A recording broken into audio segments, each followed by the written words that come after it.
vamos meditar na carta de Paulo aos Efésios, capítulo 4, versos 17 a 19, mas eu quero ficar apenas com o verso 17 que diz: Isto, portanto, digo e no Senhor testifico, que não mais andeis como também andam os gentios, na vaidade dos seus próprios pensamentos. Eu quero, acima de tudo, olhar para o início do versículo 17, para as expressões de Paulo, isto, portanto, digo. Quando Paulo fala quando Paulo usa essa expressão isto, ele está se referindo a algo anterior, algo que ele disse anteriormente. E o que nós vemos que tem relação com esse isto, né? Com esse pronome demonstrativo, é o que está no verso de número 1 do capítulo 4, quando ele diz que os efésios deveriam andar de modo digno da vocação a que foram chamados.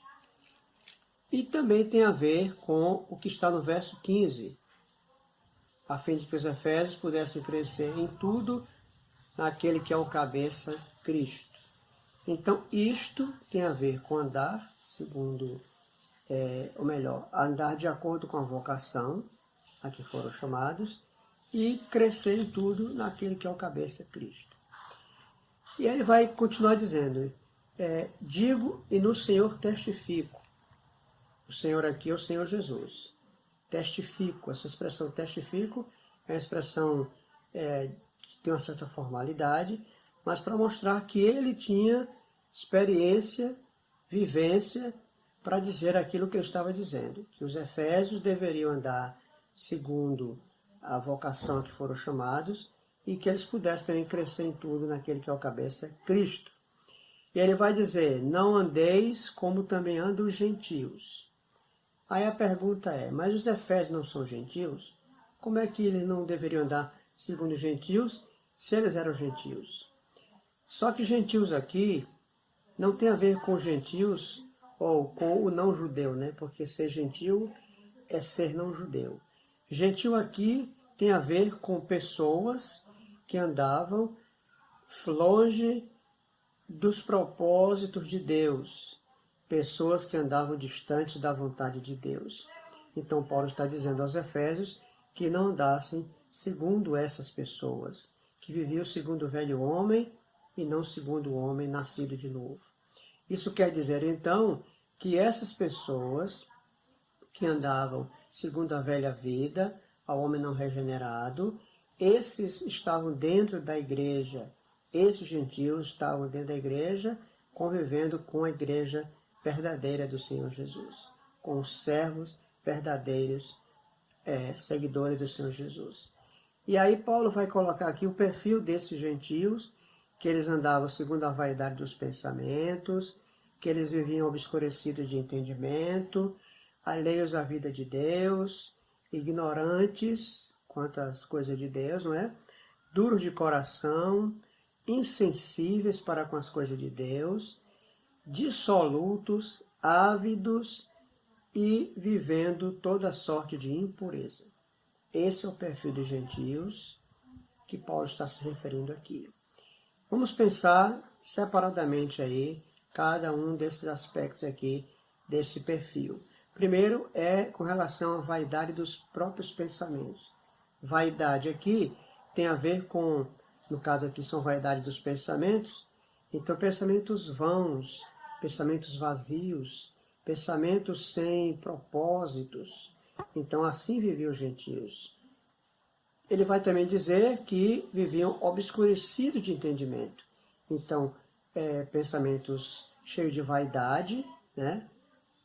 Também ele complementa dizendo que o entendimento era obscurecido. Entendimento, razão, racionalmente eles eram sem luz. A razão deles funcionava mais obscurecida, uma razão sem luz. Alheios à vida de Deus, alheios às coisas de Deus, aquilo que agrada a Deus, completamente alheios, ignorantes em relação às coisas de Deus, duros de coração, vivendo duros, não inclinados a servir a Deus, inclinados à vontade de Deus, não inclinados a entender as coisas de Deus. Depois diz que eles eram entregues à dissolução. Dissolução aqui é uma espécie de divórcio.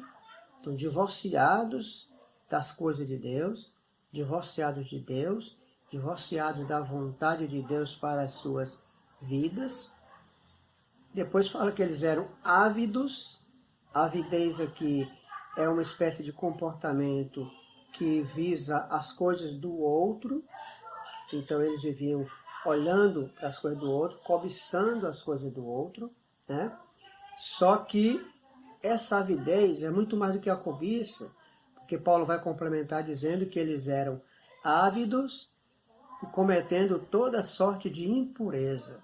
Então eles eram pessoas que cobiçavam as coisas dos outros e que praticavam a injustiça, que não estavam preocupados com o direito do outro. Então assim são esses gentios, e Paulo diz que os efésios deveriam viver longe desses gentios, ou longe dessa postura, dessa forma de viver dos gentios.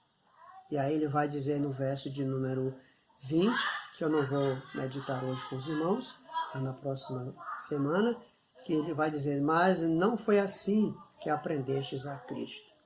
Então veja que há um padrão de vida com Deus. O servo de Deus tem um padrão de vida que se afina com o padrão de Deus, que se afina com a vontade de Deus. Então, o que nós temos aqui, nesses versos que nós lemos, ou melhor, que nós meditamos, o que nós temos aqui é um padrão de vida longe da vontade de Deus. Que nós possamos, meus queridos, estar longe desse padrão, que possamos estar abominando todo esse comportamento, porque ele não agrada a Deus, porque ele não nos leva a uma vida de santificação diante de Deus.